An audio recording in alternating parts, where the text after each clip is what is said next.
Thank you. Good morning and welcome. The July 18, 2023 meeting of the Transportation and Seattle Public Utilities Committee will come to order. The time is 9:30 a.m. I'm Alex Peterson, chair of the committee. Will the clerk please call the roll?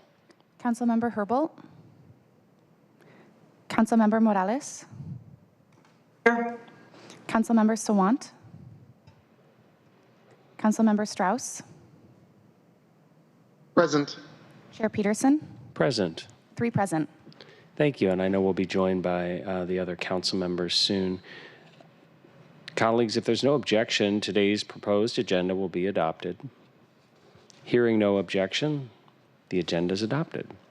Good morning again and welcome to the Transportation and Seattle Public Utilities Committee. Today we have 6 items on the agenda, 5 of which are for a possible vote.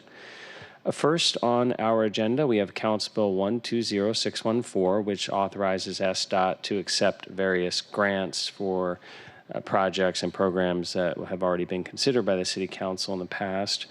Second on the agenda, we have Council Bill 120613, which is a skybridge permit recommended by SDOT to renew and extend approval to maintain the skybridge across 3rd Avenue between Pine and Stewart. Third on the agenda is Council Bill 120600, which is sponsored by Councilmember Herbold and me. To improve safety, this legislation designates certain areas within the city as dangerous speed zones to authorize automated camera enforcement that will increase pedestrian safety without the need for officers in the field. We've got 2 amendments. The first is a technical amendment from central staff, and the second amendment adds additional zones that district council members identified as streets susceptible to reckless driving. Those district council members may, of course, speak to those additions when we get to those with Amendment 2, and I support those, absolutely. Fourth on our agenda is a briefing and discussion from the Seattle Department of Transportation on their annual equity report. Fifth on the agenda is Council Bill 120611, recommended by the city's Financial and Administrative Services Department, FAS, which approves property transfer from Seattle Public Utilities to Seattle Public Schools for Rainier Beach High School. We will have a public hearing for this item, and if all goes well, we can suspend the rules to advance this item out of our committee today. We do have a full committee on August 1st. And finally, the last item on our agenda is Council Bill 120612, which would approve a contract for processing and composting food and yard waste and other organics as recommended by Seattle Public Utilities. So next on our agenda, we'll go ahead and move to public comment. I'll go ahead and read the procedures for public comment. It looks like we just have 2 or 3 people signed up and nobody online. They're all in person. So at this time, we'll open the general public comment period for the Transportation and Seattle Public Utilities Committee. For our hybrid meeting, we do have people signed up to give public comment in person. Nobody online yet, but they can still sign up online. I will moderate the public comment period in the following manner, starting with the speakers who've registered here in person. I'll call on them 2 at a time. The public comment period for this meeting is up to 20 minutes, but I don't think we'll need that. Each speaker will be given 2 minutes to speak. I'll call on the speakers 2 at a time and in the order in which they're signed up. If you've not yet signed up or registered, you can go ahead and do that now. Online, you can go to seattle.gov/council. So for remote speakers, if any show up, once I call your name, staff will unmute the appropriate microphone, and an automatic prompt of "you have been unmuted" will be the speaker's cue that it's their turn to speak, and the speaker must press *6 to begin speaking. For everybody, please begin speaking by stating your name and the item you are addressing. As a reminder, the public comment should relate to an item on today's agenda or to our committee's oversight responsibilities. Speakers will hear a chime when 10 seconds are left. So the chime means you still have 10 seconds, but begin to wrap up your public comment when you hear that chime. If speakers do not end their comments at the end of the allotted time provided, the speaker's microphone will be muted to allow us to call on the next speaker. If you're providing public comment remotely, once you have completed your comment, we ask that you please disconnect from the line, and if you plan to continue following this meeting, please do so via Seattle channel. And I did want to announce Councilmember Herbold is present as well. All right, well, let's go ahead and let me just check one thing here. We'll go ahead and begin with the speakers who are in person. So let's go ahead and hear from, drum roll, Sheila Mead, and then followed by Jody Albright. Good morning, Sheila. And pull that microphone really close to yourself. Okay. My name is Sheila Mead, and I'm here to comment on CB 120600. Okay, I spoke on June 20th to you about speeding on Harbor Avenue Southwest and Alki, asking for approval of cameras on these streets. Council members Herbold and Peterson initiated the bill.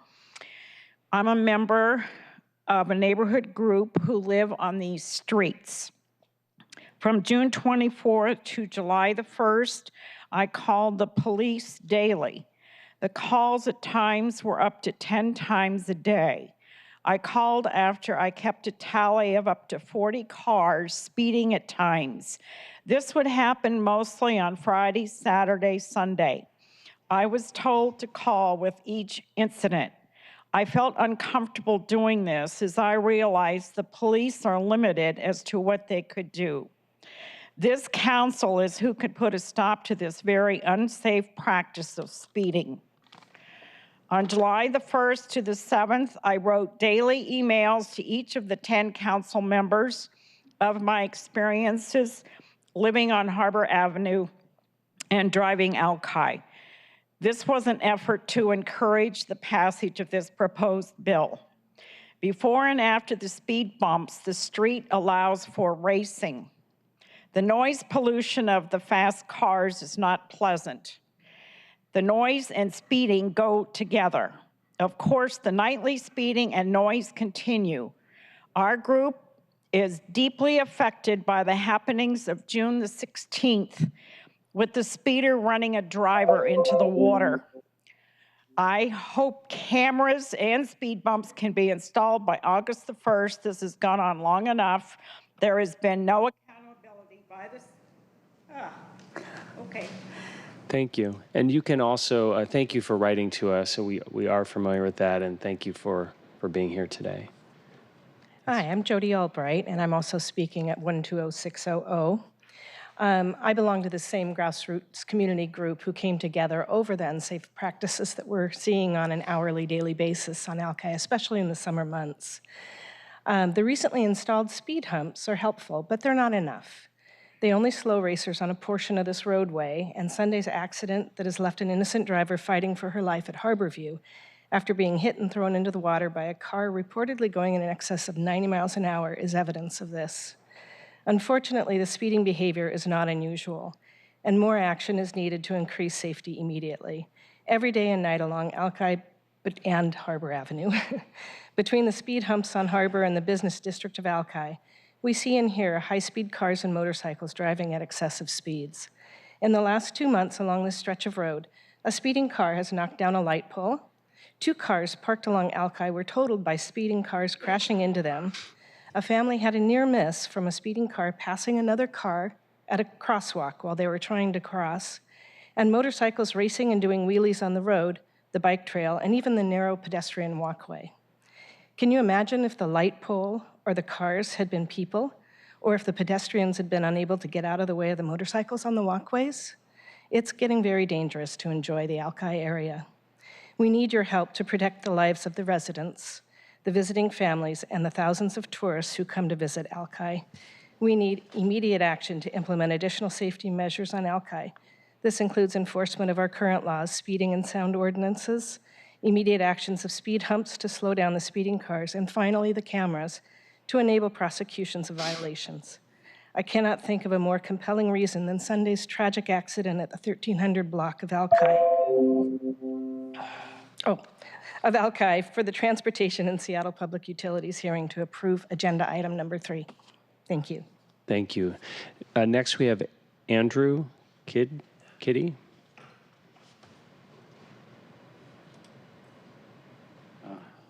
Good morning. Yeah, it's Kidda. My name is Andrew Kidda, and I live in the Seward Park neighborhood. Thanks for hearing my testimony in favor of automated enforcement of speeding. The data on cars hitting pedestrians and bicyclists in Seattle shows deaths and injuries are on the rise. But statistics feel abstract. For me, this data is personal. I have several friends and relatives who have been hit by car drivers while walking or biking. Some have sustained life-changing injuries. One died in a collision. Speed is a causal factor in a very high percentage of automobile crashes. And the lethality of car crashes increases exponentially when the vehicle is going more than 30 miles per hour.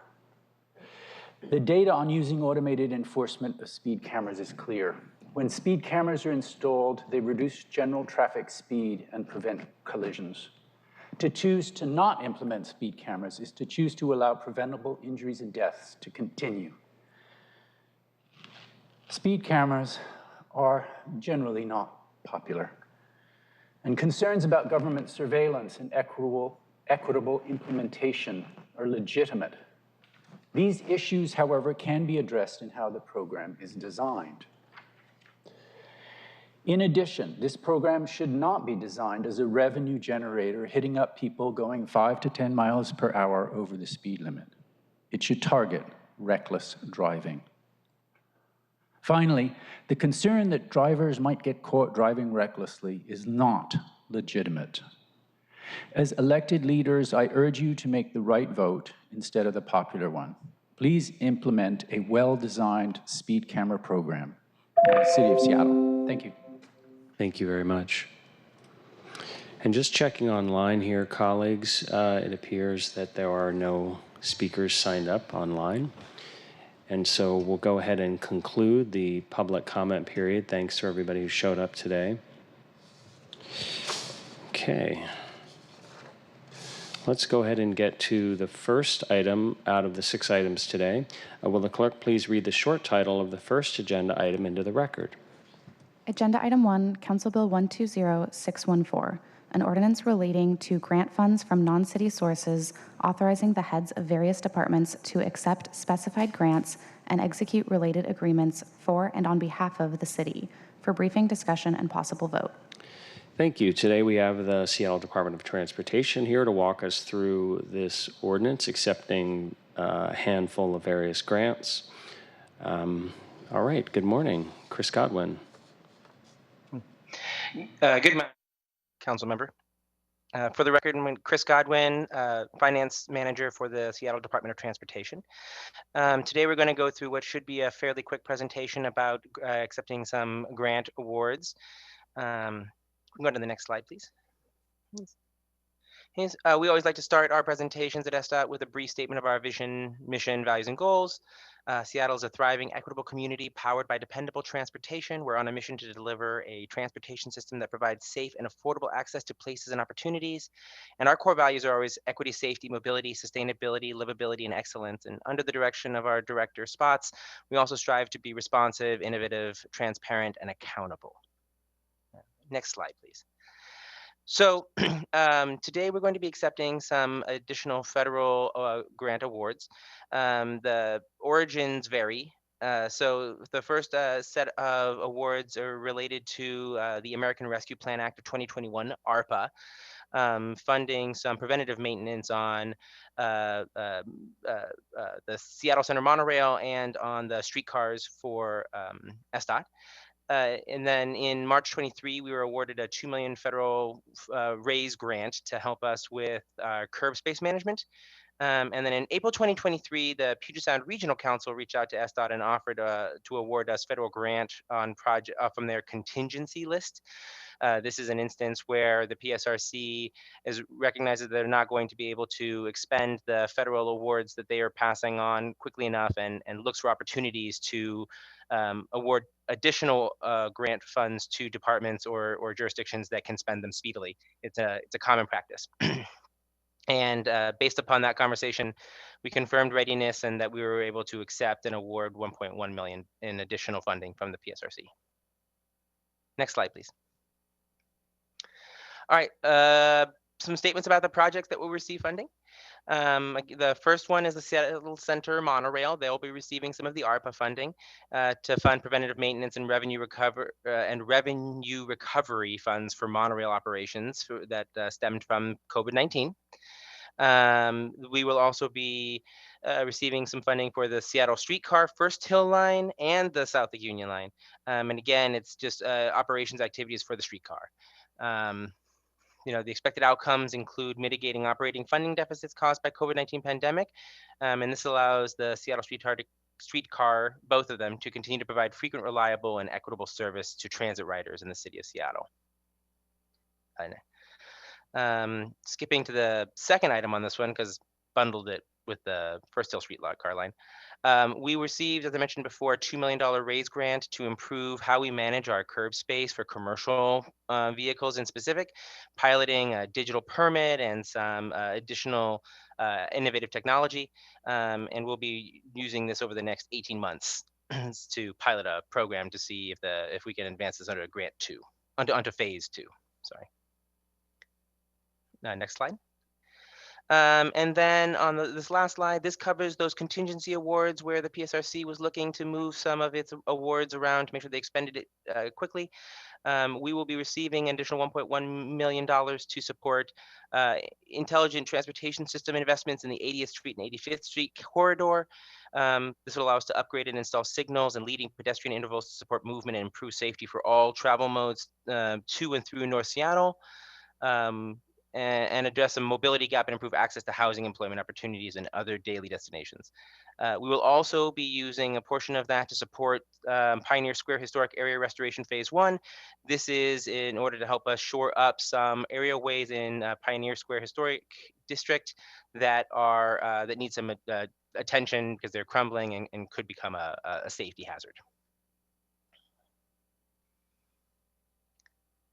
And that, next slide. And that is the extent of our presentation. Thank you very much. Any questions? Thank you. And I do want to thank our central staff analyst, Calvin Chow, who also reviewed these grant acceptances. Welcome, Calvin. Did you want to say anything about this? Have any comments about this? Councilmember, no concerns from central staff. I'd say that most of these are relatively small grants that are more routine in nature. The one that is probably the most interesting is the curb space grant, because that is sort of new policy space for the department and something to just watch and see how that progresses in the future. Excellent, thank you. Colleagues, any comments or questions about this grant acceptance ordinance? Councilmember Herbold. Thank you. I did have a question about the issue that Calvin just flagged. I understand the concept of curb access, but I see the words last mile attached to the description of this item. And I think of within the context of transportation policy, I think of last mile as being a particular thing that is unrelated to freight. So could you just talk a little bit more about the concept of last mile with freight? I believe it's very similar. The idea that SDOT is about, the transportation system is about moving goods and people. And so it's the same idea of how to get that last delivery of goods from the curb to people's residences. I believe that's the concept, and this is about how to use more technology to identify where spaces are available, to prioritize that, and to price it. I don't have more details than that, but that is something I'm happy to follow up with the department on. Thank you. Yeah, I think of, for last mile for transit and pedestrian. I think of it as being like there's not service to complete that last mile. I guess I'm just having a hard time conceiving of that for freight. But what I think I hear you say is it's not so much that the last mile, it's that there is not curb service at the location of delivery, regardless of how far that is. I think that's right. We haven't used this terminology much in the freight space locally that I'm aware of. But I think it is still in that sort of mentality of curb space is limited, especially in some parts of the city, and how do we people are relying more on doorstep deliveries. So how do we deal with that type of issue? Thank you. Thank you, Councilmember Herbold. Colleagues, any other comments or questions about this grant ordinance? Reminds me of the Gerald Ford quote where he said, "We have miles and miles to go before we adopt the metric system." So let's go ahead and move this item. Colleagues, I move that the committee recommend passage of Council Bill 120614, item 1 on our agenda. Is there a second? Second. Thank you. It's been moved and seconded to recommend passage of this council bill. Any final comments or questions before we vote? Okay, will the clerk please call the roll on the committee recommendation to pass the council bill? Councilmember Herbold, Yes. Councilmember Morales, Yes. Councilmember Strauss, Yes. Chair Peterson, Yes. 4 in favor, none opposed. And the committee recommendation to pass the council bill will be sent to the July 25 City Council meeting. Thank you, Chris Godwin, for the presentation. Will the clerk please read the full title of the second agenda item into the record? Agenda Item 2, Council Bill 120613, an ordinance granting 300 Pine Street Condominium Association permission to continue maintaining and operating a pedestrian skybridge over and across 3rd Avenue between Pine Street and Stewart Street, repealing Section 9 of Ordinance 124985, and providing for acceptance of the permit and conditions. For briefing, discussion, and possible vote. Thank you. Our Seattle Department of Transportation and central staff are here to talk about this proposed renewal and extension of the skybridge. Before we turn it over to the presenter, just wanted to thank Lish Whitson for his council central staff review of the item. Lish, did you have any opening comments? Just very briefly, this is renewal of a skybridge permit. I don't think the committee has seen many skybridge permits over the last couple of years. They are a special category of term permit that have their own sort of expanded review based on the impacts of skybridges on the public realm.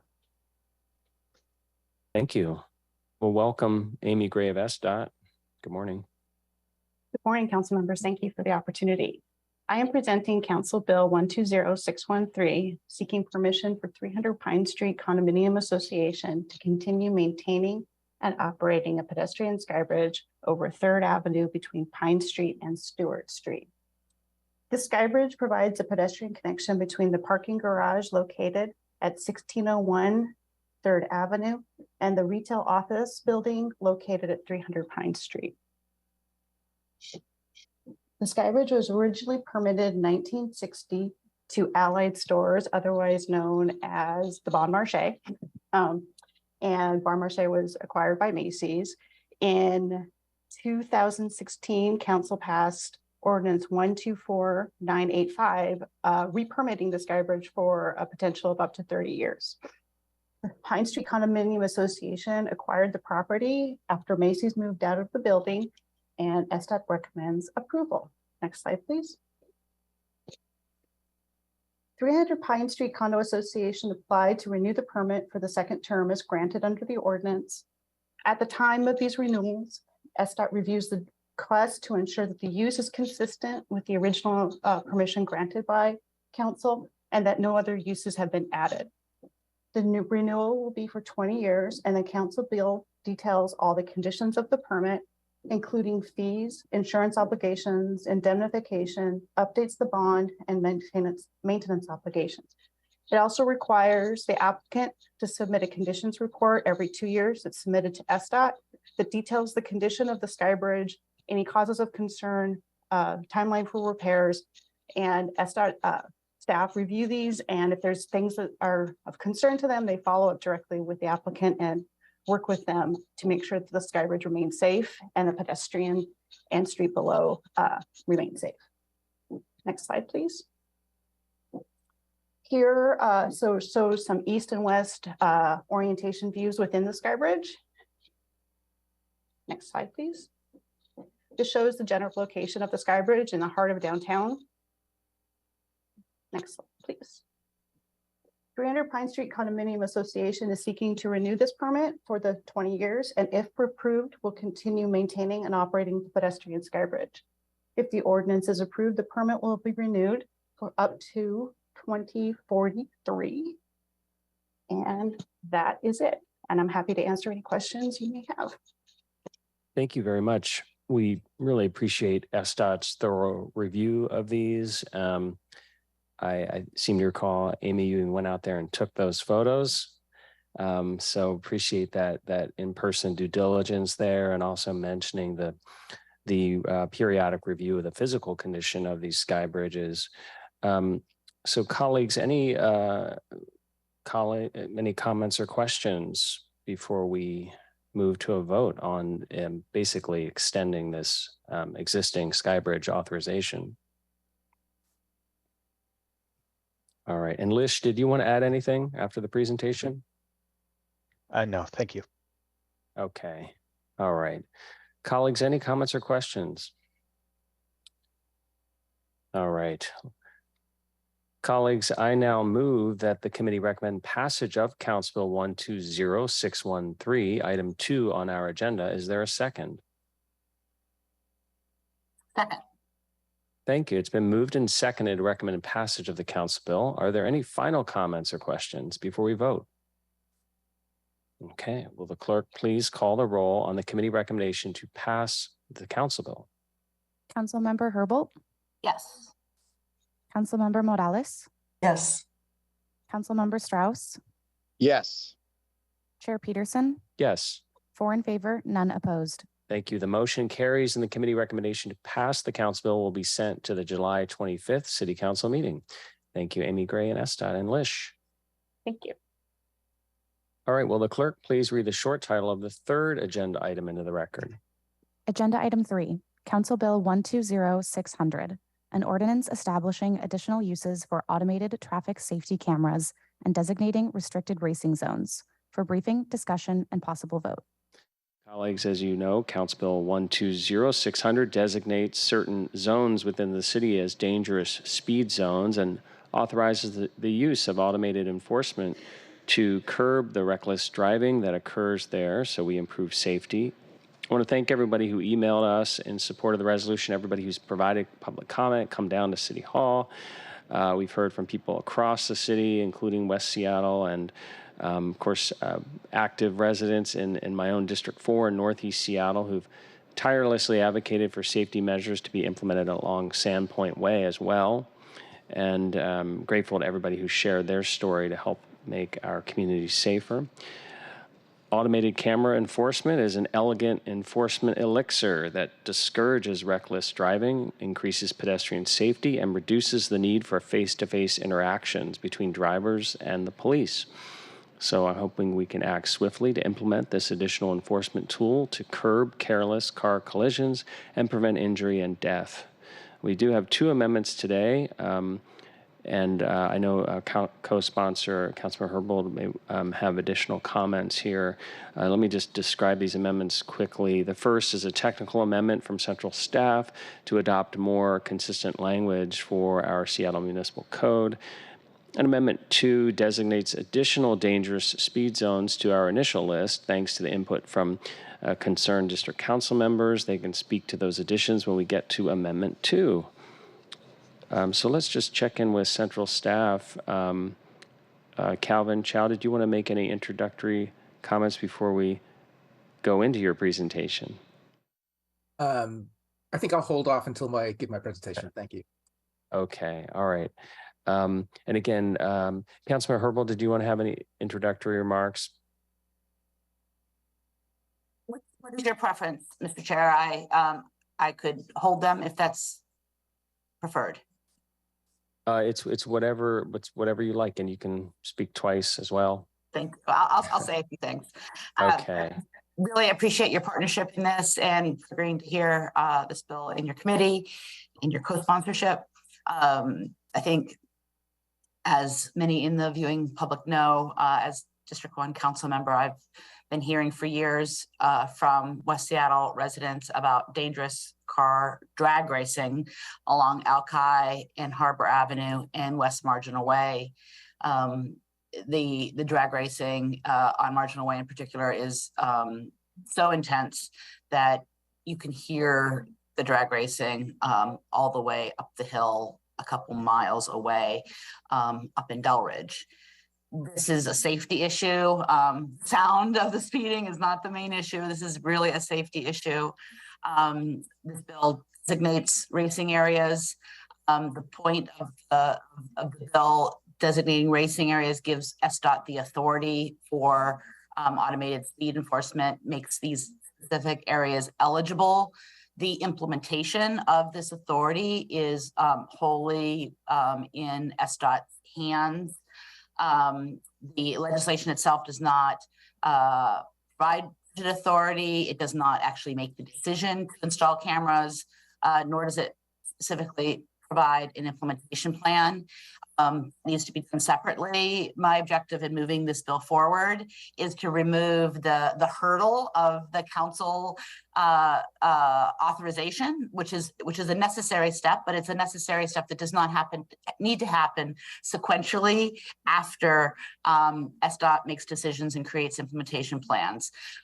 So by making this decision first, while SDOT works on those other elements, we're hoping that will help speed the final decision-making and implementation along. We know that under the law that was passed in 2022, there are additional areas that are eligible for traffic enforcement, automated traffic enforcement, and areas include both these racing zones that we're talking about today, as well as speeding along what they call, I think, park zones. And we've just recently gotten more information, almost a year and a half after the legislation has been passed, about what the definition of a park zone is. So that's going to be helpful as well. Cameras can detect speeding, but in this case, they aren't authorized for other purposes, like we've heard about dangerous driving or hazardous driving. But I firmly believe if people are slowing down their driving, the likelihood that they'll be driving in a hazardous fashion is greatly reduced. In the Alki and Harbor Ave neighborhoods, we know that there's support for a variety of safety issues that are not focused on law enforcement. Engineering changes to the streets, such as speed humps, which have been installed some places, but the community has been asking since a community meeting that I went to in December, and I think their requests even predate that, for additional speed humps. And I really appreciate as well Southwest Precinct Captain Rivera for his advocacy for increasing safety infrastructure investments in this area. I have a few more words, but as offered by Chair Peterson, I'll hold them until later on in our discussion. Thank you. Okay, great. And I know we'll hear from other committee members. And first, we should probably get Central Staff's presentation. So go ahead. And of course, we heard this item in a previous committee, so this is our second time. Good morning, council members. Calvin Chow with Central Staff. Councilmember Herbold did a great job of summarizing the legislation, but I just wanted to put it on the screen for you again. Remind you that last year the state did provide new authority for using cameras for speed enforcement, and so the proposed legislation would add that to our code. It would establish 6 streets as designated racing zones, and then it also has some additional language around holding off, preventing installation of cameras until the executive has responded to the council's statement of legislative intent, which we do expect to receive next month. And actual implementation of camera deployment does require future budget action and also requires the state required equity analysis. The base legislation includes these 6 streets or zones, and there are some additional ones proposed in Amendment 2. And I think unless there are questions, I'll leave that there. Thank you very much. So what we'll do is we'll see if there are any questions about the base legislation. We know we have Amendment 2 that adds streets, and we will have colleagues speak to those added streets. But let's go ahead and see if there are any questions just on the baseline bill, and then we'll move to the amendments. Okay. So then what I'll do is I'll go ahead and start the parliamentary procedure, get the bill in front of us formally. Amendment 1 is the technical amendment, which we'll deal with first, and Calvin will describe that when we get to that. And then Amendment 2, the one that's important to many of us here, we'll give plenty of time to speak to that. So council members, I now move that the committee recommend passage of Council Bill 120-600, item 3 on our agenda. Is there a second? Second. Thank you. It's been moved and seconded to recommend passage of this council bill.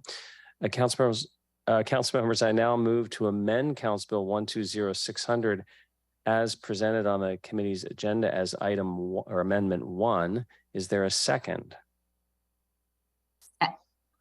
Thank you. It's been moved and seconded to adopt Amendment 1 to the Council Bill 120-600. So Amendment 1 is now before us for discussion. It's a technical amendment from central staff to adopt some consistent language here. So go ahead and turn it over back to Calvin to walk us through this Amendment 1. Thank you, council members. Amendment 1 is really just a technical amendment to essentially, as drafted, I did not use the language that was most recently adopted by council. And so this is just a cleanup to make it consistent with what is current law. The change does not change any of your policy goals or direction. It's really purely technical to kind of match the existing code. And it also, we have also received additional legislation related to cameras from SDOT that will be taken up in committee later. And this cleanup ensures that there's no conflicts between the two pieces of legislation, that we're all working off the same code. Thank you. Colleagues, any comments or questions about Amendment 1? Okay, let's go ahead and vote on Amendment 1, get that incorporated into the bill, and then we'll move on to Amendment 2. Will the clerk please call the roll on the committee recommendation to adopt Amendment 1? Councilmember Herbold? Yes. Councilmember Morales? Yes. Councilmember Strauss? Yes. Chair Peterson? Yes. 4 in favor, none opposed. Thank you. The motion carries and Amendment 1 is adopted. Council members, I now move to amend Council Bill 120-600 as presented on the committee's agenda as Amendment 2. Is there a second?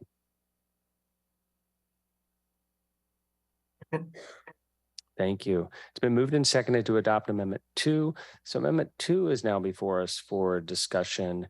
And colleagues, we can have Calvin walk us through Amendment 2, and then I know a couple of you may want to speak to this. Go ahead, Calvin. Thank you. Thank you, council members. Amendment 2 adds 4 additional streets to the list of designated restricting racing zones. These are Seaview Avenue Northwest, 3rd Avenue Northwest, Emma King Jr. Way South, and Rainier Avenue South. And I have a map just to illustrate what the streets we're looking at here. Thank you. Really appreciate colleagues engaging in this. Obviously, this is something that can be amended again in the future as others see the benefits of this legislation or want to weigh in. Colleagues, any comments or questions about these additions? Councilmember Morales. Thank you, Chair. Yes, I will address the amendment in a moment, the addition that I included here. I do want to first thank folks who testified today. I heard Andrew Kidduff, who is a constituent of mine in District 2. So thank you all for participating here and for sharing the sort of nuance and challenge that we have in the South End. with this whole conversation. I do want to thank Chair Peterson as well for incorporating my amendment into the omnibus amendment package. I want to say that I really wish I didn't have to bring this amendment, but the truth is that the only mechanism being afforded to us, especially for folks in the South End, is in order to keep us safe while using public infrastructure, is something like traffic enforcement. I think SDOT's own engineers would tell you that relying on enforcement for traffic safety is antiquated. We really need to be looking, as I've said before, at our street design. And with the chair's indulgence, I want to share just a few examples of some of the things we've been waiting for in District 2 to improve our public safety infrastructure. On Lake Washington Boulevard, SDOT spent $400,000 of general fund money, and we'll be spending $400,000 of parks levy money to survey people on speed bumps. This is for a diminished version of our summer bike lane program that's existed in the city for 50 years. So instead of building protected path for non-drivers along Lake Washington Boulevard, we'll be studying it again. Even as we've experienced hit and runs and multiple cars actually driving into the lake. On Beacon Avenue, SDOT has studied parking impacts 3 times and finally installed speed cushions, but video evidence shows us that it has doing nothing to slow the speeds on that street. Instead, we could just be improving the multimodal safety on that avenue. The department's made the choice to delay again protected bike lanes on MLK near Judkins Park. We've made the choice to use only paint to address safety on the rest of MLK. For 7 months, I have been unable to get an update from SDOT about safety upgrades to protect South End bike lanes that we fully funded in the last budget. SDOT has made the choice to have piecemeal bus-only lanes or continuous turn-only lanes on Rainier, which we know drivers use as their own personal express lanes, instead of using the ample space on the road to make it safe and accessible, to make a convenient north-south connection for everyone.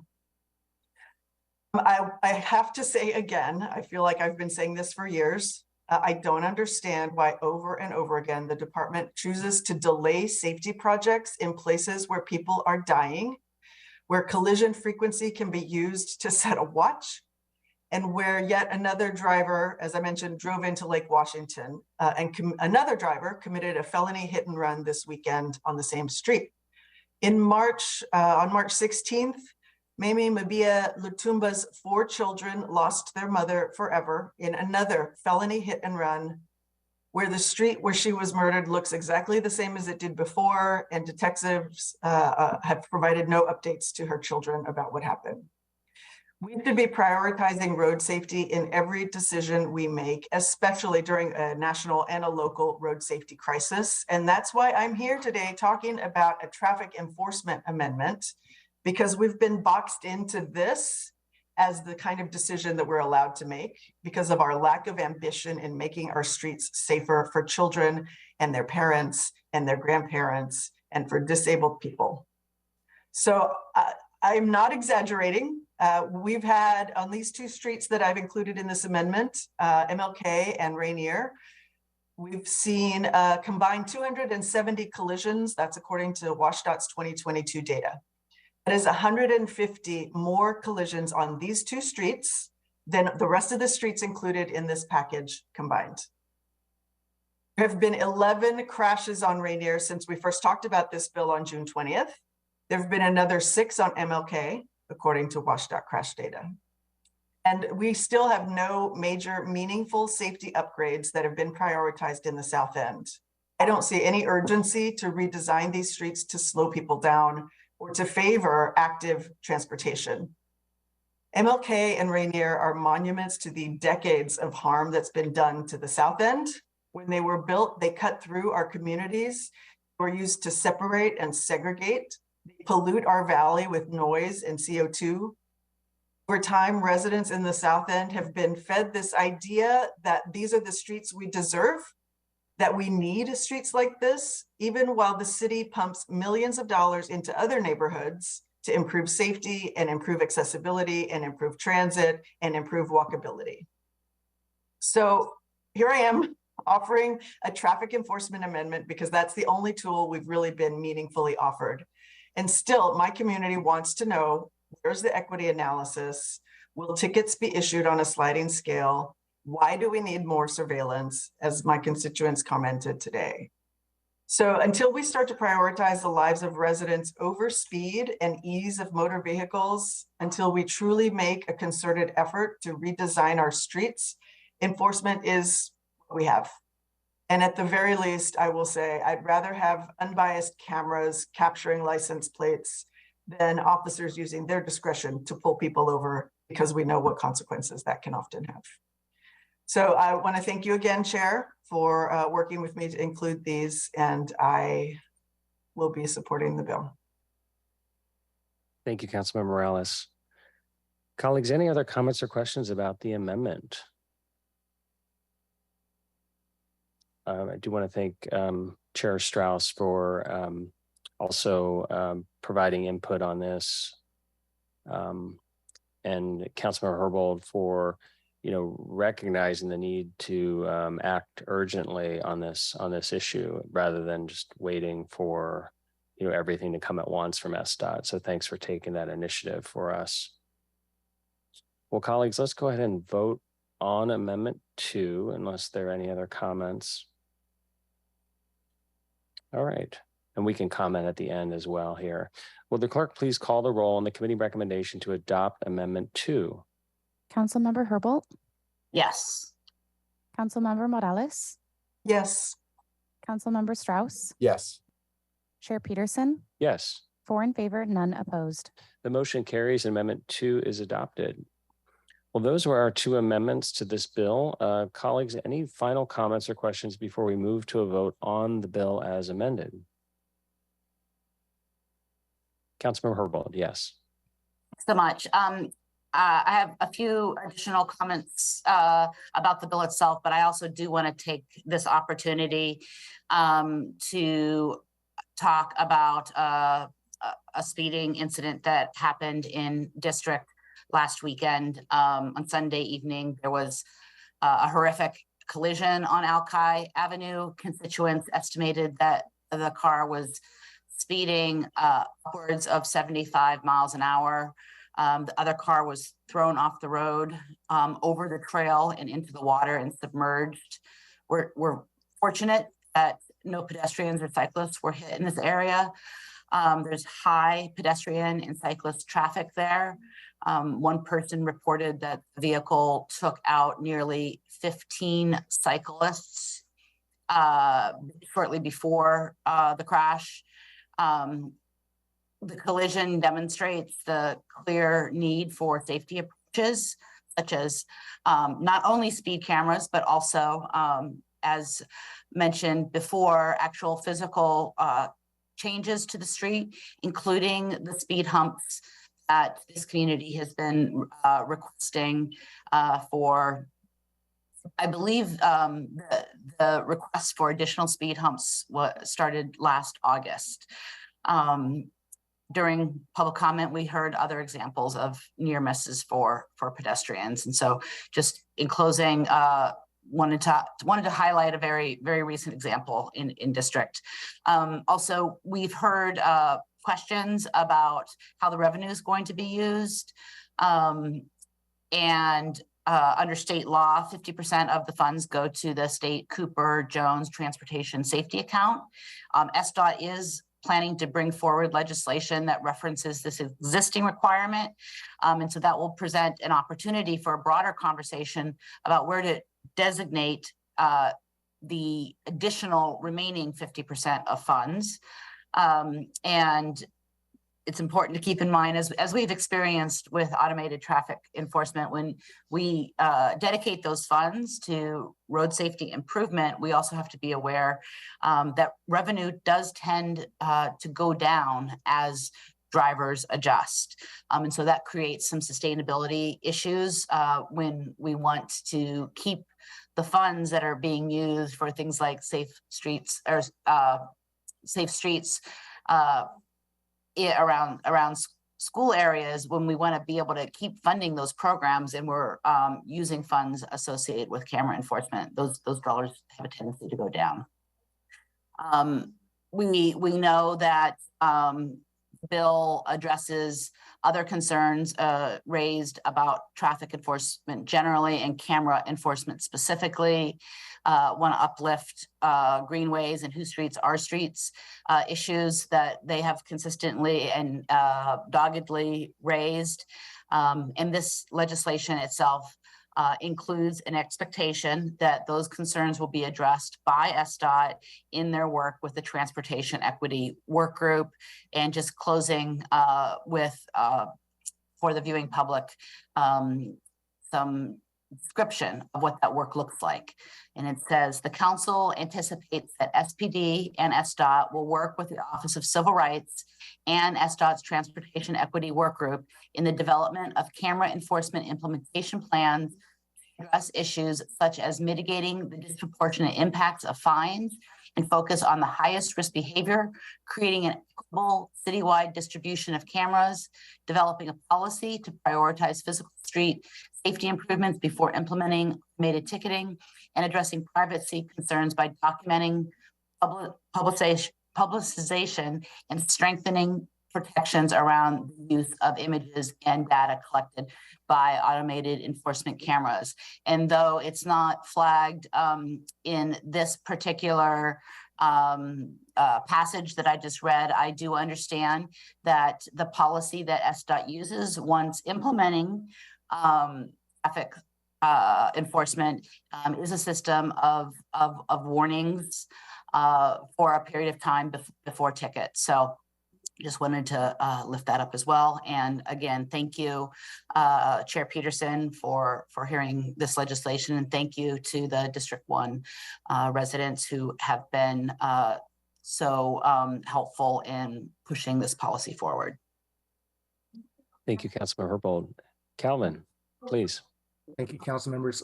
I just wanted to reiterate again that there will be some necessary future budget actions to deal with implementation and hearing an implementation plan for this that covers not just the location and installation of cameras, but also proper staffing for issuing citations.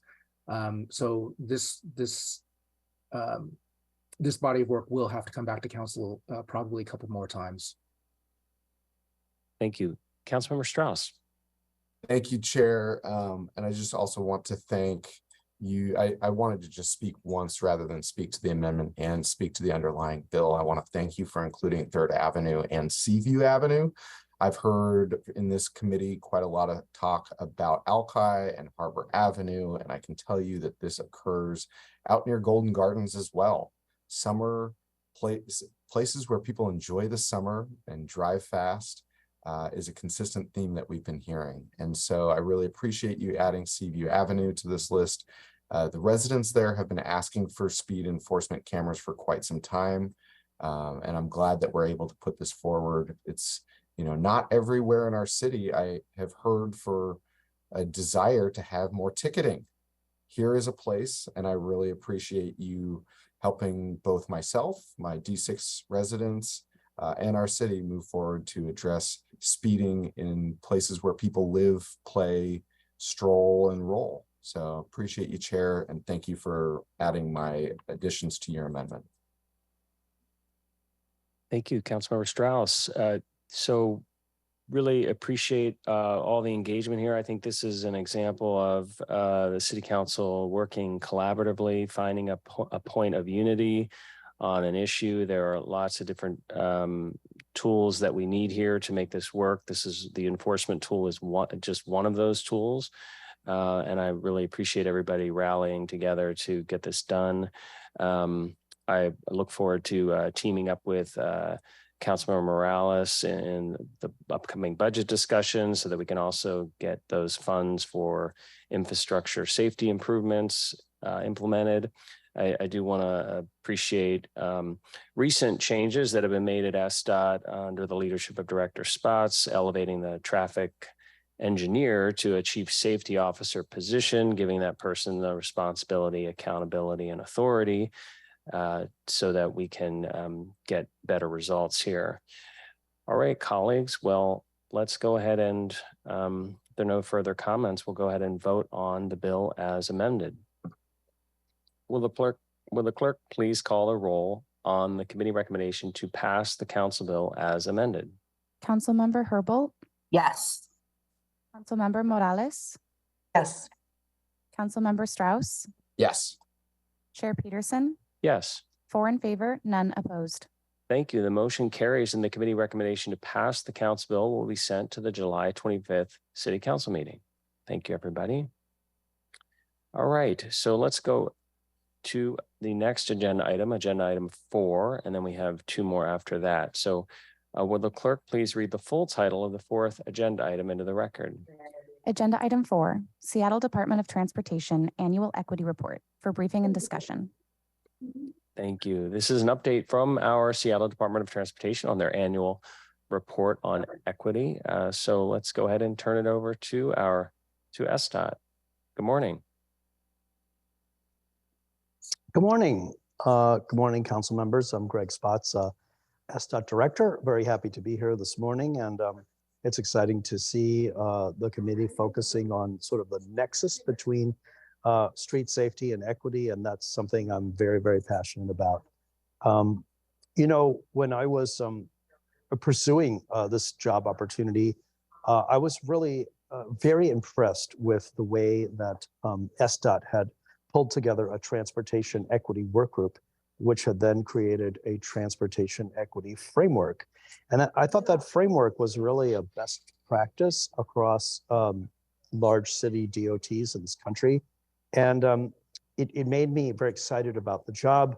You know, in my previous job in Los Angeles at Streets LA, one of the reasons why I chose to work for LA as opposed to some of the smaller, more affluent cities in LA County was that I'm really passionate about investing in underserved communities.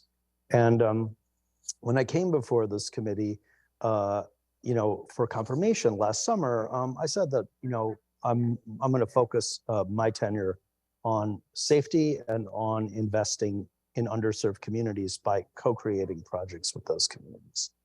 And I also felt that it's really going to be incumbent on me to take all the excellent principles and tactics contained in our transportation equity framework and bring them to life.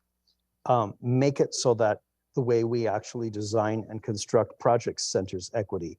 Make it so that the way we contract for work puts money in the pockets of minority-owned businesses, women-owned businesses, local businesses. Make it so that you know, the way that we hire, promote, and train people centers equity. And to do that, we've built up a really tremendous and growing set of staff under the fine leadership of Michelle Domingo, who's about to go into the specifics with you. And it's my goal to really provide this team and other teams with my full support in like fully actualizing the spirit and potential of the transportation equity framework across all of our internal and external facing activities. And I think you'll be very impressed with what you see as the multifaceted effort that we're making in this regard. And just regarding the previous item, I do want to reiterate my total commitment to promptly and completely advancing all of the projects in our capital program with a particular emphasis on projects that have been long awaited in the South End. And I am laser focused every day in advancing those projects through design and into construction. And I believe there'll be a whole lot of good news in that regard over the next 18 months. And with that, I'd like to introduce Michelle Domingo, who is running our equity team and will make the presentation.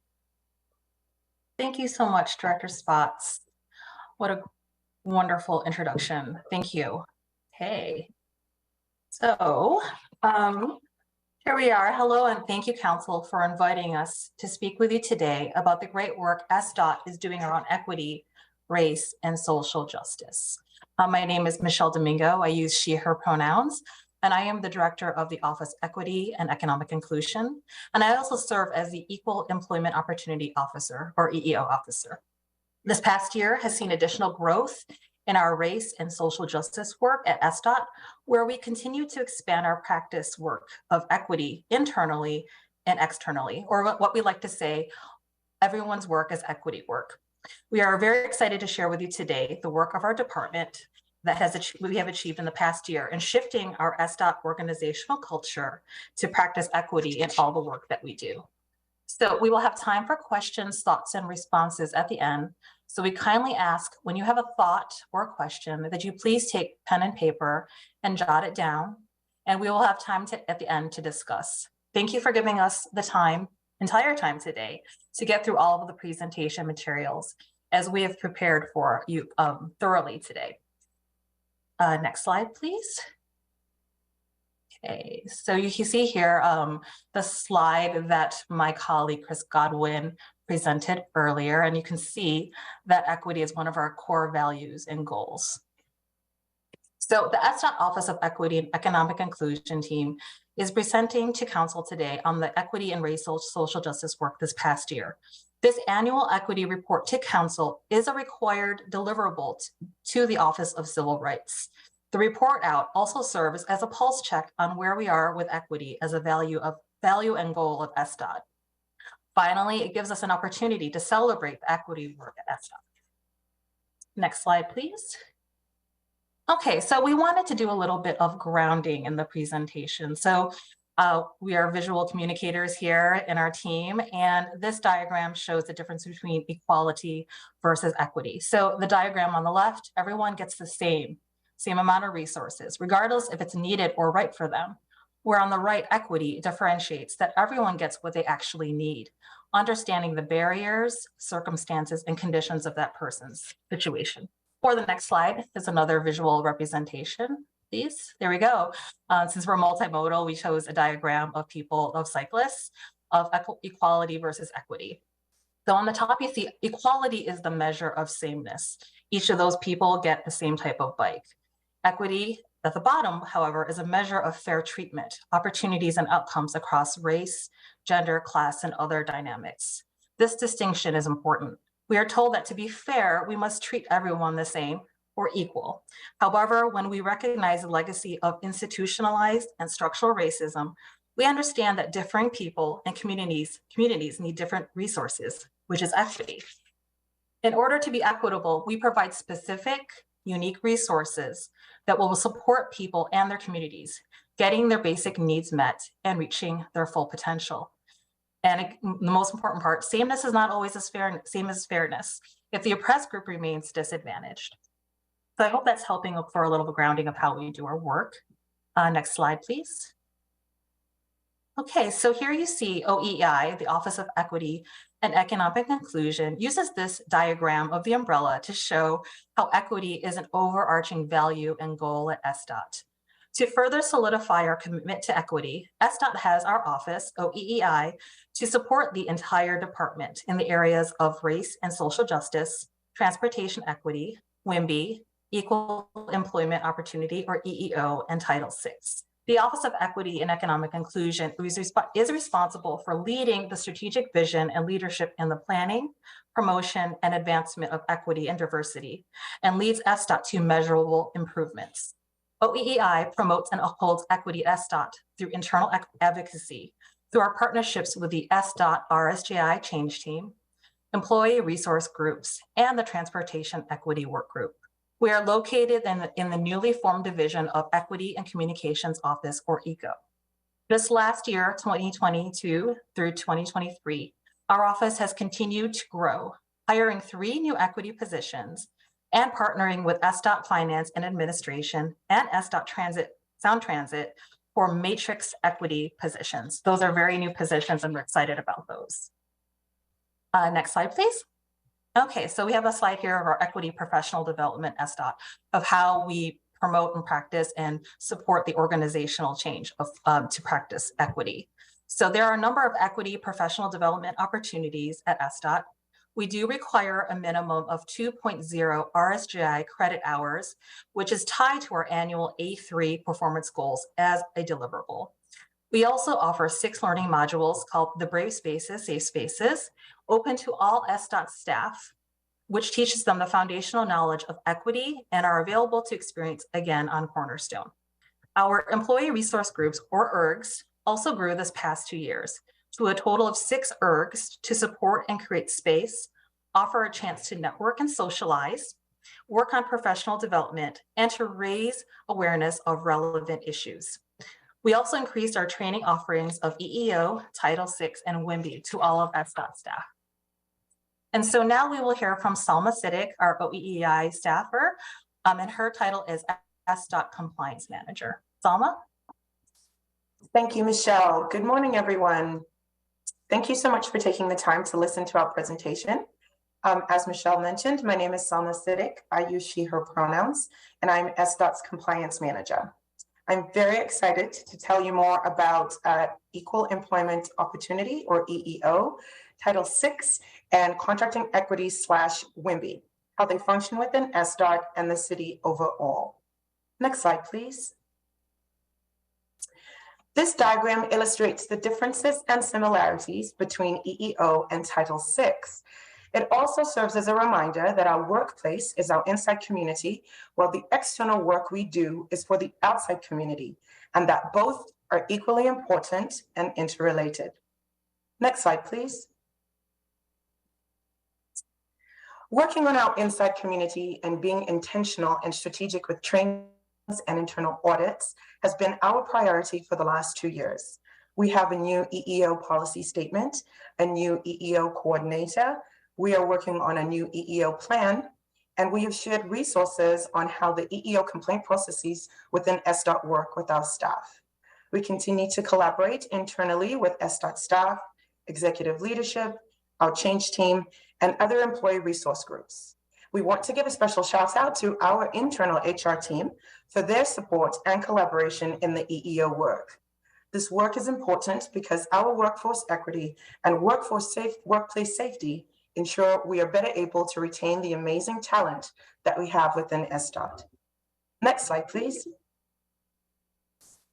You will hear from Anya Pentak next in the presentation about our 200+ TEF tactics that demonstrate our commitment to serving the community equitably and how our Title VI program supports the TEF implementation through federal compliance.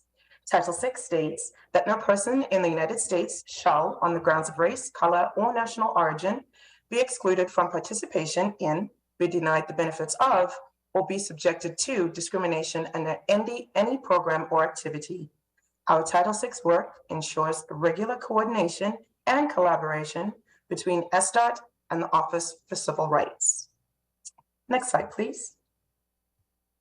In collaboration with the Office for Civil Rights and the Office of Immigration and Refugee Affairs, we updated and simplified our Title VI language poster and translated them into Seattle's top-tier languages and added QR codes for each language. Earlier this year, the City of Seattle updated its Title VI non-discrimination notice. We are in the process of writing our Title VI to WashDOT. We've updated our complaint process, and we've simplified our language access plan, or LAP. The City of Seattle continues to notify the public of their rights under the Title VI Act of the Civil Rights Act and the city's obligation to fulfill these duties through its Title VI notice of non-discrimination and federal compliance. As a side note, SDOT also has a language liaison staff member who created the term base, which is the official list of SDOT's translations of frequently used terms and names, such as right-of-way and Seattle streets. And these are commonly translated pieces of material that we share out with community when we are working on projects and programs. Our term base is set up to ensure consistency in the translations that we produce and serves as a tool for other city departments and community-based organizations and partner agencies to use when referring to our projects and programs. Next slide, please. This Venn diagram illustrates that race and social justice are not only our moral obligation, but also our federal obligation. Ensuring and maintaining equity is everyone's work. So we can see where they overlap and intersect with each other. Next slide, please. So now I'm going to switch over to talking about contracting equity / WIMBY. Next slide, please. Thank you, Bill. Our WIMBY program uplifts women and minority business women and minority-owned business enterprises participation in the city department by eliminating internal barriers through training, policy, sharing best practices, and advocating for improved systems. Also, sharing resources and building relationships with firms is a top priority, while encouraging our project managers to own these relationships. Some of our WIMBY commitments this year include reaching our Levy to Move Seattle WIMBY goal, meeting our 2023 SDOT WIMBY goals, increasing our outreach to community members through training and support staff, and piloting new initiatives with our project managers. Next slide, please. Overall, our consulting and purchasing spend went down in 2022, but we anticipate higher spending in 2023, which will translate to a higher WIMBY spend overall. We also have a stretch goal for SDOT for purchasing in 2023. Our 5-year average for purchasing is 19%, but we are working closely with our SDOT contracting and purchasing partners to drive WIMBY utilization in purchasing. Next slide, please. To ensure we balance the workload of WIMBY program and contracting equity for community members and CBOs, we are pushing to ensure our systems can keep up. We are working closely with our internal contracts, finance, accounting, and project control teams to connect our various data systems in SDOT to better track WIMBY use by funding source and across our diverse projects. We are also working with departments across the city to share best practices and challenges around contracting equity, including how we ensure our systems keep pace with our projects and funding systems. Next slide, please.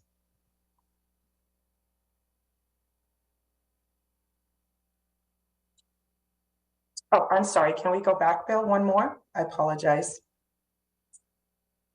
Next, you will hear from Anya Pintak, our Transportation Equity Manager. Thank you. Thank you, Salma. Good morning, council members. Thank you again for having us. My name is Anya Pintak. I use she, her pronouns. I am SDOT's Transportation Equity Manager. I will be sharing a little bit more with you about our transportation equity portfolio, as well as our partnership with the Transportation Equity Work Group, which I've had the privilege to partner with them and the honor to collaborate with them for almost 5 years now. Next slide, please. So what we do in the Transportation Equity Program is that we oversee, advise, and we support the department-wide implementation of our Transportation Equity Framework, or what we call the TEF for short. The TEF really grounds and directs SDOT to provide a transportation system that supports our BIPOC communities and the communities that we have historically and currently underinvested in. We're continuing to partner with our key community advisory stakeholder group, the Transportation Equity Work Group, the TEW, and we're starting to integrate and implement the TEF through SDOT policies, processes, and practices. Next slide, please. The TEF is one tool to transform policies, procedures, and practices to undo structural and institutional racism. And I want to really highlight that this centers our city's race and social justice initiative. We are currently in the 2nd year of implementation, and our timeline spans to 2028. We have 10 TEF values, which you see in the visual here on our slide, as depicted in our circle diagram. And we also have 220 plus tactics that we co-developed with members of the TEW.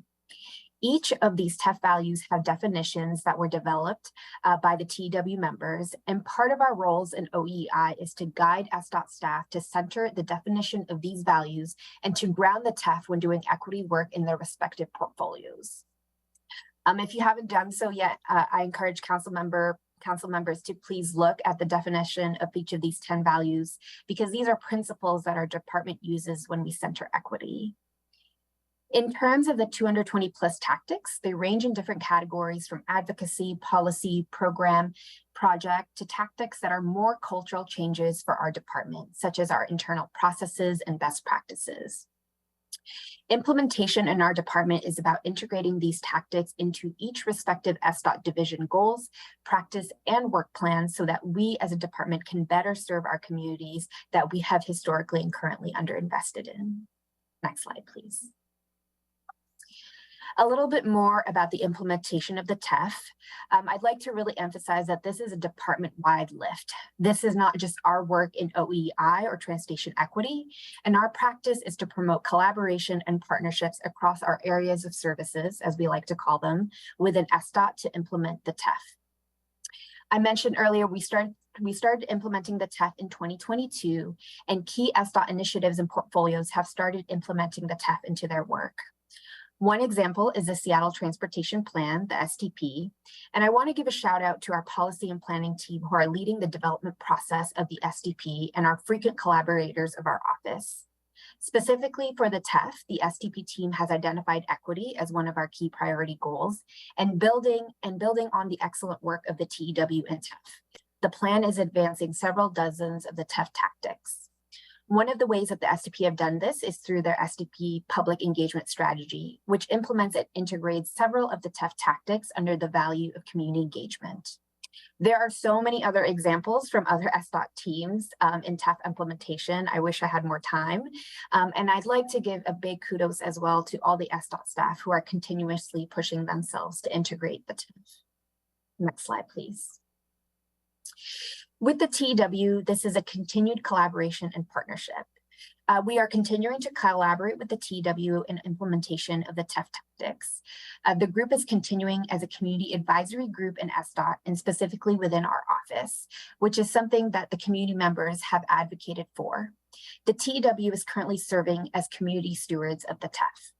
We continue to connect with the group on a monthly basis to foster relationship building between TEW members and SDOT staff and key TEF tactic implementation. If folks can recall in a previous slide, one of the values of the TEF is decision-making, transparency, and accountability.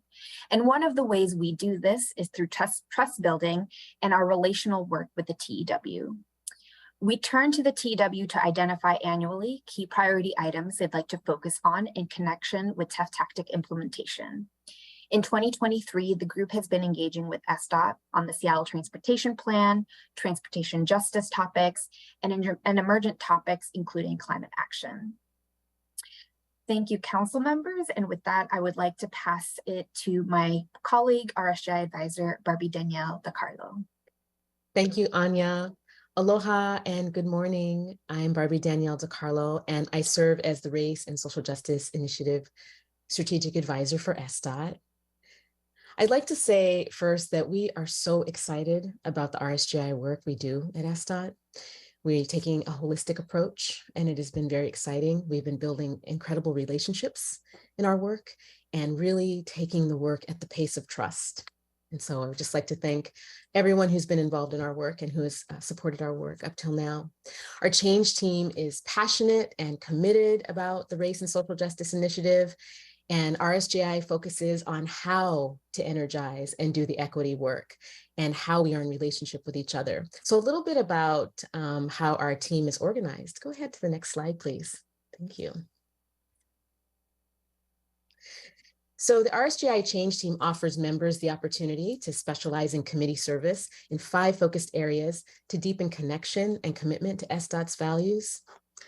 The Learning and Practice Committee, formerly known as Training Committee, works with the RSGI advisor to offer opportunities for continuing education and learning around race and social justice related topics as it relates to our work at SDOT. With a brand new transportation equity framework underway, and you heard Anya speak about that, the team added a committee to specifically work with implementation of TEF tactics. With over 220 TEF tactics, working on teams has proven effective and a great way to uplift accountability in our race and social justice practice as well. The change team infuses RSGI into the TEF tactics, and so the TEF tactics are the what, and the RSGI is the how. The integration of RSGI practices into work plans has been an ongoing practice, supported by change team members, along with racial equity toolkit support, all with the goal of sharing current RSGI information and practices across the department and improving work with an equity lens. Our communications committee shares out important RSGI information and supports our annual outreach to bring new team members on. And then our change team uses a multi-chair model and works with change team alumni to ensure smooth transitions when welcoming employees to the team. So that's just a little bit about our change team. They're working all year long to really make positive change happen at SDOT in a holistic and collaborative way. Next slide, please. So the racial equity toolkits are meant to help us do our work better with an improved lens on equity and how we provide our services. So each year, SDOT highlights 4 racial equity toolkits to the Seattle Office of Civil Rights. And then those are posted on SOCR's website. So the following RETs we submitted this year. We submitted an auto enforcement RET offered by Vision Zero, the Vision Zero team, a road pricing for equitable mobility, a Safe Start program from the Street Use and Public Space Management Group, and then a Lake Washington Boulevard racial equity analysis. Next slide, please. We love our change team and they do a lot of work. It's a lot of energy and there are a handful of folks, maybe 17, 18 or so. And so we can't do everything. So we've highlighted just a few things that we're really proud of this year. We want to first thank the Office of Civil Rights, the citywide change teams, and the council for the energy and effort into unanimously voting for the Race and Social Justice Initiative into city ordinance. We're very proud of that. Thank you so much for your support. It's a lot, that means a lot. The RSJI started in 2004.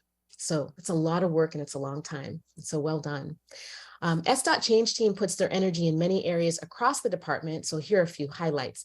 The team made it a priority to support the implementation of tactics, as I said before, outlined in the Transportation Equity Framework. We know there can be a lot to learn and understand and manage. So we take time and make time to work with colleagues and teams in working with the tactics to definitely 100% center equity and fairness in our service at SDOT and our relationships with community. The change team also did excellent work collaborating with crew staff to have relationship-based RSJI learning and practice opportunities, something new, using a cohort model to offer space and time to walk the talk of the RSJI.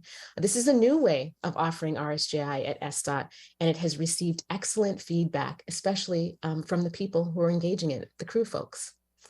And finally, the SDOT's change team worked with the Employee Experience Council to look at ways to continue to improve employee workplace relationships, connections, accountability to the employee survey at SDOT. And relationships, we take a couple of steps back, we move a couple of steps forward, right? So we know that the equity work moves, it moves with us, and we try to really meet it where it is. And so we had a lot of interesting experiences over the last couple of years working with the survey and the Employee Experience Council. And we just want to give them a lot of love and appreciation for doing the very difficult work that it takes to analyze surveys. And we just want to say on behalf of the change team, and I'd like to say on behalf of RSJ, I want to thank you so much for welcoming us today and allowing us to be here and to grow into the work and to practice the work that we're doing right here, right now, even as we're giving this presentation. I want to thank you so much, and I pass my word back to Michelle. Thank you so much, Barbie Danielle. So here are resource links if you'd like more detailed information on all the work presented today. As you can see, we are very busy practicing and operationalizing the equity work at SDOT. And we continue to practice that equity work is everyone's work at SDOT. And as Anya mentioned earlier, we move at the speed of trust. Very important, moving at the speed of trust when we work with our internal stakeholders and with our community as well. For our next steps, we continue the implementation of the Transportation Equity Framework. We support and strengthen EEO, Title VI, and WIMBY as programs. We expand our learning and practice opportunities for RSJI and equity. And we strengthen and expand our cross-collaboration with the RSJI Change Team, employee resource groups, the TEI IDT to implement the tough tactics, and our Transportation Equity Work Group. Next slide, please. And that is the end of our presentation. Thank you so much, council members, for allowing us time and the space to talk about the equity work. And as Bedia mentioned before, being here today is part of practicing the equity work, and that we're learning more about the practice. And we just want to thank you. With that, I don't know if we have time, but if anyone has any comments or questions, I think this would be the time. Thank you. Thank you very much for that thorough and thoughtful report, and for sharing so many of your team with us today, so we can see all those talents and hear from the individuals and what you're working on for the department. Colleagues, any comments or questions? Councilmember Strauss. Thank you, Chair. I'll be brief. I just want to thank you all for a robust, in-depth, and amazing presentation moving this work forward. I know that this work is in addition to your duties as regularly assigned, and so this is not within your work portfolio. So you're taking extra time, energy, emotional and physical labor to get this work done, to turn thoughts into actions. And I just want to say that I see your work, I appreciate your work, and thank you for coming and presenting at committee today. Thank you. Well, thank you. And I hope that the viewing public and others are able to get your report. I know I'll be circulating it in my newsletter, and I know others will circulate it widely. So thank you very much for being here today. You're welcome to stay as we move on to these other items. All right, colleagues. Let's go on to the next item. Will the clerk please read the full title of the 5th agenda item into the record? Agenda item 5, Council Bill 120611, an ordinance relating to Seattle Public Utilities declaring property at 8817 Seward Park Avenue South, commonly known as the former Henderson Street pumping plant, as surplus to the city's needs, authorizing the sale of this real property as a direct sale to the Seattle Public Schools, authorizing the general manager and CEO of Seattle Public Utilities to execute all documents for the sale of the property, designating the proceeds from the sale, and ratifying and confirming certain prior acts. For public hearing, briefing, discussion, and possible vote. Thank you. And as our committee clerk mentioned, we have a public hearing today for this Council Bill 120611. This Council Bill will approve a property transfer from Seattle Public Utilities to Seattle Public Schools for Rainier Beach High School. Depending on the feedback we get, and I don't think we actually have any public speakers here, but if committee members feel comfortable after the presentation, if their questions are answered, we can consider suspending the rules and voting the legislation out the same day as the public hearing. And let's just double check here. So I am not seeing any speakers. We'll go ahead and have the presentation first, and then I'll go back and see if and then I'll open and close the public hearing. So let's go ahead and welcome our city team here who's presenting. I think we've got Karen from Financial and Administrative Services Department. Good morning. Good morning, Councilmember Peterson, and good morning, all council members. My name is Karen Gruen. I'm the Real Estate Services Director for the Finance and Administrative Services Department here at the city. And with me this morning is Mike Skutak. Mike is with Seattle Public Schools. He's the project manager for the Rainier Beach Replacement Program at Seattle Public Schools. And agenda-wise, we will be covering with the committee Council Bill 120611. That council bill would authorize Seattle Public Utilities to sell a parcel of its property directly to Seattle Public Schools. And the sale is proposed to promote and to support the replacement project for the Rainier Beach High School project at Seattle Public Schools. We will go over the property itself and describe that for the committee. We will talk about the city's disposition procedures and the alternatives analyzed for this particular parcel. And then we'll turn the presentation over to Seattle Public Schools so that they can brief the committee on the Rainier Beach High School project. So with that, I want to get into the history of the property we're talking about. This is property that was first acquired by the city back in 1919 for the Henderson Street pumping station. That project was completed in 1937. In the 1970s, the Henderson Street pumping station was decommissioned. And so since that time, although back in the 30s, 40s, 50s, this was critical infrastructure for the city. Since that time, the property has been declared excess by Seattle Public Utilities because it no longer hosts critical infrastructure for the city of Seattle. It's located at 8817 Seward Park Avenue South. It is zoned for low-rise residential, and the appraised value of the property is $1.25 million. If you see the property on a map, which we have for you on the next slide, this is a zoomed in view of the property. What you're looking at in blue is the Rainier Beach High School campus, which is 21.5 acres. And then the Seattle Public Utilities parcel is a 10,000 square foot parcel in the lower southeast quadrant of the campus and directly on the campus. So it's surrounded by the campus of the high school at Rainier Beach. The proposal to move the project or the sale forward would be a disposition of city property. And so resolution 31837 is what the different city departments follow for any disposition of city property. A very important part of that is engaging with the public and notifying the public of the declaration of the property being excess and also the proposed use of the property. In this case, the proposed use is to sell it directly to Seattle Public Schools for the Rainier Beach redevelopment program.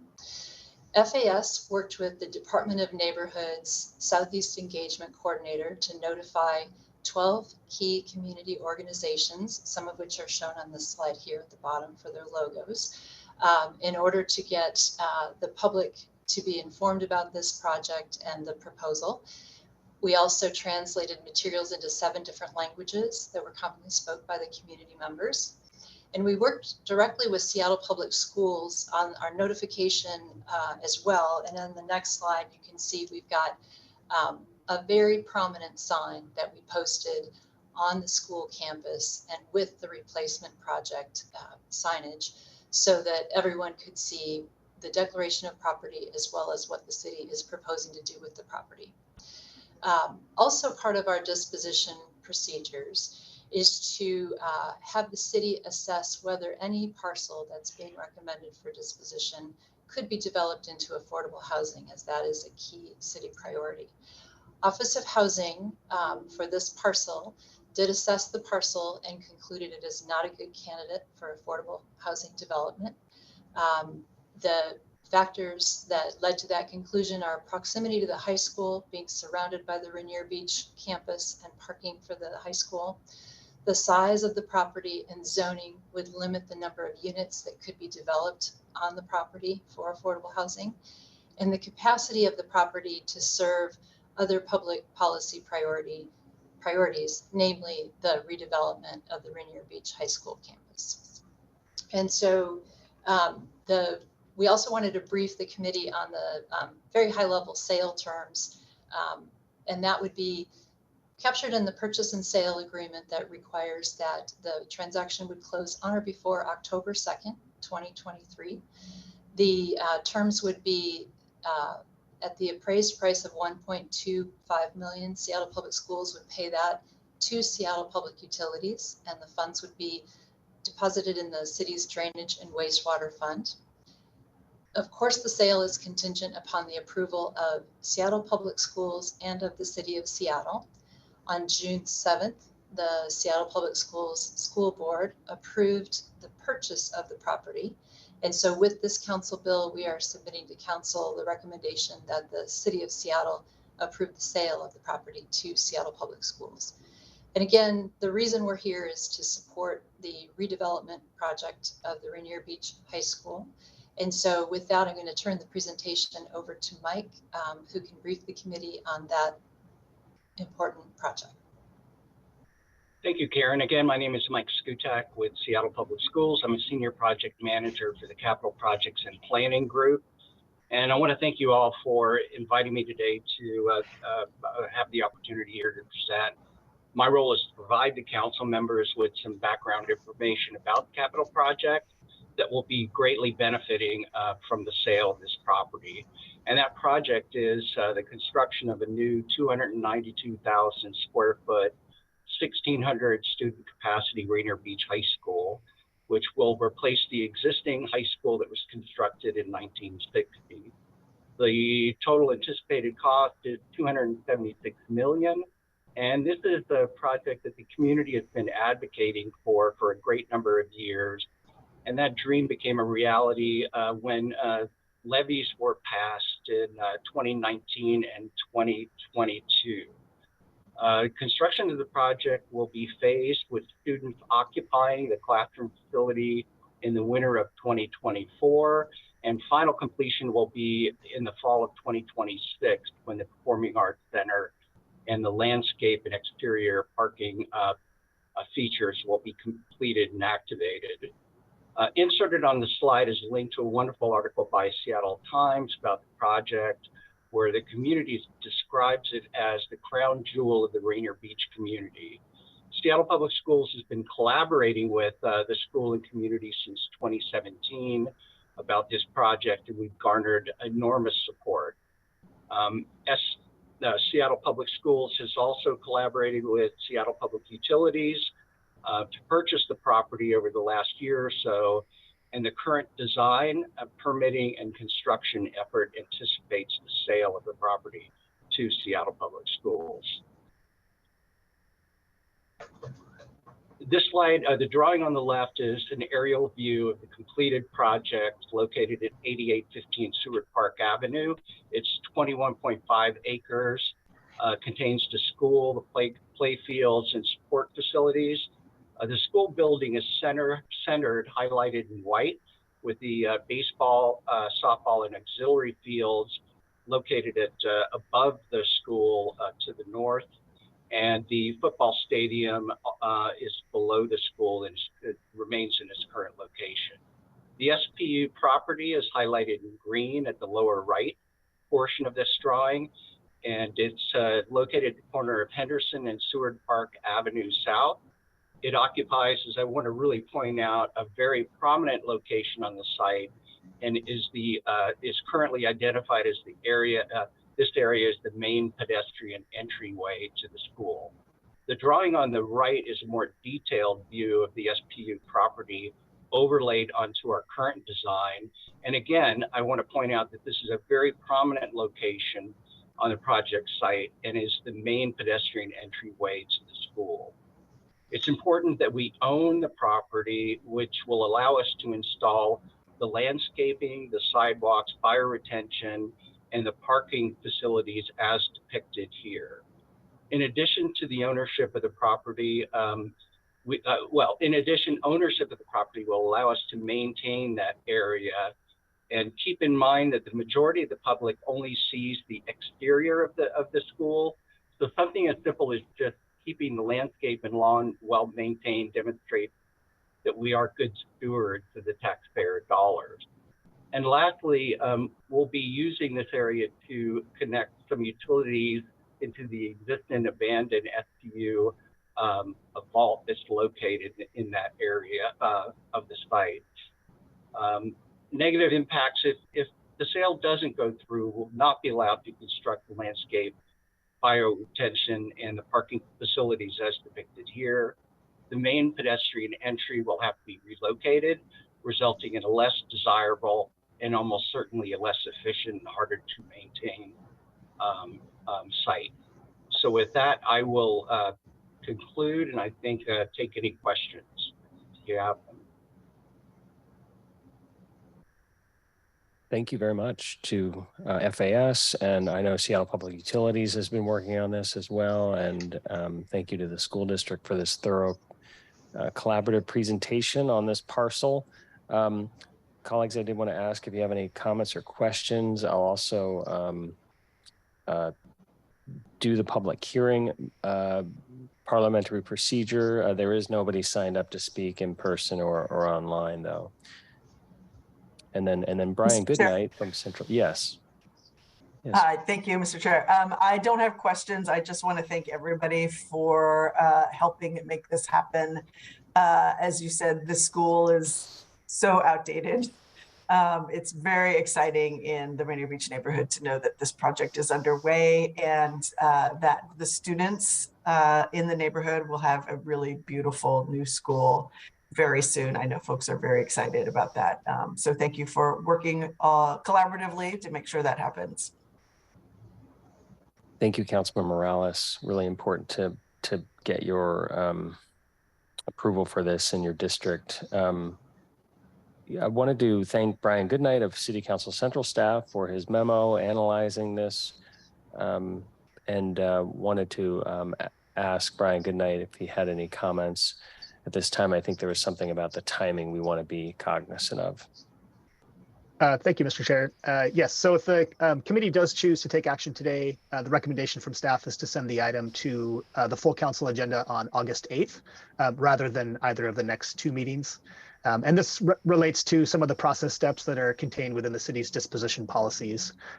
So in short, the procedures require a public hearing on the disposition and the notice of that 14 days prior, which FAS did complete on July 3rd. And then another section of the procedures state that council won't take action for a 30-day period following notice of the legislation. So in order to meet those procedural timeframes, the council shouldn't take action on the disposition until 30 days after the July 3rd notice. So that makes the August 8th full council meeting the first possible date. Understood. Thank you. And yes, colleagues, we do have a relatively full agenda on August 1st. So with there being no public comment on this item, I'll probably ask if there's comfort to suspend the rules and vote on it today. And as we do sometimes, we will direct the clerks to have it on a different day, not the immediate city council meeting, but in this case, August 8th, to abide by those procedural requirements mentioned by Brian. So let me go ahead and open and close this public hearing. The public comment rules are the same, but there are no public commenters here. So I'll go ahead and officially open the public hearing. The public hearing is now open for discussion of Council Bill 120611. And seeing that there are no public speakers in City Council chambers, there are none online, I'll go ahead and close the public hearing. And I think that helps support the concept of just moving it out of our committee today, and then we'll put it on the August 8th council meeting. So I'll go ahead and, are there any comments or questions about that? Otherwise, I'll just do the parliamentary procedure for that. Let's go ahead and suspend the rules, and then we'll go ahead and vote on it. So I move to suspend the council rules so that our committee may vote on this legislation today, the same day as its public hearing. Is there a second? Second. Thank you. It's been moved and seconded to proceed to a vote on this legislation the same day as its public hearing. There were no speakers today. Colleagues, any comments or questions before we vote on that procedural item? Okay, let's go ahead and call the roll to suspend the rules on this. Councilmember Herbold? Yes. Councilmember Morales? Yes. Councilmember Strauss? Yes. Mayor Peterson? Yes. 4 in favor, none opposed. Thank you. The motion passes, and we'll go ahead and vote on this bill today, the same day as this public hearing. Again, there were no speakers, and appreciate the presentation from FAS and from the school district. So council members, I now move that the committee recommend passage of Council Bill 120611, item 5 on our agenda. Is there a second? Second. Thank you. It's been moved and seconded to recommend passage of the council bill. Any final comments or questions before we vote? Okay, will the clerk please call the roll on the committee recommendation to pass the council bill? Councilmember Herbold?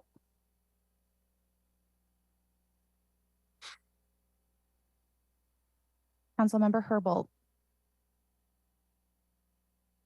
Councilmember Morales? Yes. Councilmember Strauss? Yes. Chair Peterson? Yes. 3 in favor, none opposed. Thank you. The motion carries, and the committee recommendation to pass the council bill will be sent to the August 8th City Council meeting. Thank you, colleagues. And thank you, Brian Goodnight. Thank you, FAS. Thank you, school district. Thank you, everybody. Will the clerk please read the full title of the 6th agenda item into the record? Agenda item 6, Council Bill 120612, an ordinance relating to Seattle Public Utilities, authorizing the general manager and CEO of Seattle Public Utilities to execute contracts with Cedar Grove Composting, Inc. and Lenz Enterprises, Inc. for organic waste processing services and ratifying and confirming certain prior acts for briefing, discussion, and possible vote. Thank you. Colleagues, Council Bill 120612 would approve a contract for processing and composting food and yard waste and other organics. So we have with us today Seattle Public Utilities to present the recommendation. Before I turn it over to SPU, I wanted to thank our council central staffer, Brian Goodnight, again for his review of this legislation. Brian, do you have any opening remarks or concerns about this proposed contract? Thank you, Chair. I don't have any opening remarks and no concerns from central staff. Happy to turn it over to SPU. Thank you. Thank you. Welcome, Sally and Jeff. Thank you, Council Member. Good morning, Council Members. My name is Jeff Fowler, and I'm the Deputy Director of Solid Waste for Seattle Public Utilities. With me today is Sally Holzman, the newly appointed Solid Waste Contracts Manager. The organics processing contracts are 2 of the 7 major service contracts SPU has with contractors to manage solid waste in Seattle. Organic material, mainly consisting of yard waste and food waste, are brought to one of our 2 transfer stations by the commercial haulers or by self-haul customers. The material is transferred to trucks and delivered to I or Lenz to be processed into compost. Slide. Sorry, I am challenged with moving it forward. I'm going to stop sharing for a second.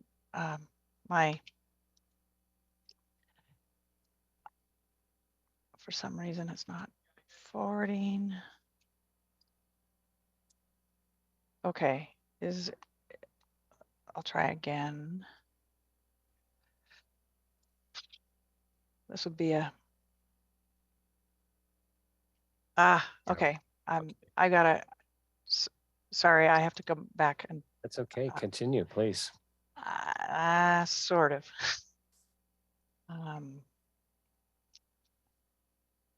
Okay, well, let's try this differently. We do have a secret backup ready for you if that's necessary. Okay, that might be, but tell me what you see now. You just put it in the slide presentation. That's fine. Okay, okay. When I did that, it wasn't going to forward. I might have to see, I can't, yeah, okay, that's better now. Great. Great. The purpose today is to authorize Seattle Public Utilities to execute contracts with Lenz Enterprise and Cedar Grove Composting to continue to provide organic waste processing services in the city of Seattle. Next slide. For this briefing, we will go over the contract process, the timeline of that process, some of the key elements of the request for proposal that we sent out to contractors, and the highlights of the new contracts and their fiscal impacts. The current contracts expired next March, and to provide ample time, requests for proposals were issued last year for consideration by the contracting community. We received 4 bids, and in the end, the current contractors, Lenz and Cedar Grove, scored the highest and were selected for new 6-year contracts. 2 contractors allows for redundancy. Next slide. Here's the high-level timeline of the process. Negotiations occurred over this past winter and spring, and now we are here for ordinance consideration. Next slide. Some of the key aspects of the RFP included the ability to process all types of compostable waste, including compostable packaging, vendor service level flexibility, the ability to take more or less material as needed, cost, experience, and performance of the service, and a firm that could assist us with hauling of the compost as needed, as well as exploring future possibilities and pilot projects. Next slide. These will be 6-year contracts with 2 3-year extensions at the city's option.